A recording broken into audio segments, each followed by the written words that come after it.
આવી રહ્યા તો શા માટે ગઠબંધન સ્થાનિક કક્ષાએ કરવું પડ્યું? જો ગઠબંધન સ્થાનિક સ્તરે જે ચૂંટણીમાં ઘણા બધા પ્રશ્નો પણ આવી રહ્યા હતા. આમ આદમી પાર્ટી તો જો કે તૈયાર હતી, પણ ત્યાં એક વોર્ડમાં 4 ઉમેદવારો ઉભા હોય એટલે સ્વાભાવિક છે કે બધા લડવા માંગતા હોય.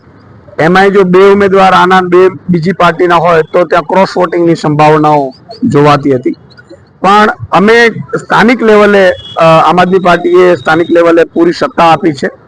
જે પણ નગરપાલિકામાં નગરપાલિકાના પ્રભારીઓ જિલ્લા પ્રમુખો નક્કી કરશે, કોંગ્રેસના નેતૃત્વ ત્યાં લોકલ સાથે મળીને જે પ્રપોઝલ આપશે એ અમે સ્વીકારવાના અમે નક્કી કર્યું.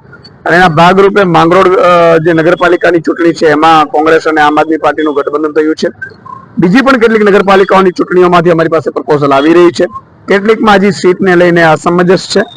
એટલે અમે બહુ સ્પષ્ટ માનીએ છીએ કે ભાજપની તાનાશાહી, ભાજપનું રાવણ રાજ કોઈ પણ રીતે નાબૂદ, અહીંથી પ્રજાને છુટકારો મળવો જોઈએ. ભાજપના નેતાઓએ કેટલી નગરપાલિકાઓમાં લાઇટ બિલ ભરવાના રૂપિયા રહેવા નથી દીધા, એટલી હાલત ખરાબ કરી દીધી છે.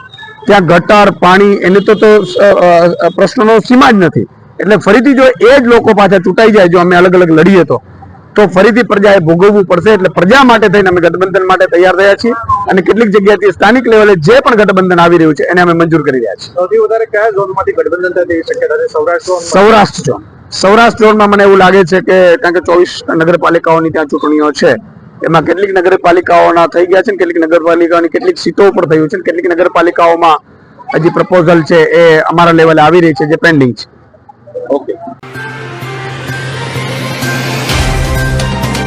तो व्हाट्सएप, ट्विटर, फेसबुक, इंस्टा जहाँ भी आपका अकाउंट है, इसे शेयर बटन के द्वारा वहाँ पर शेयर करें.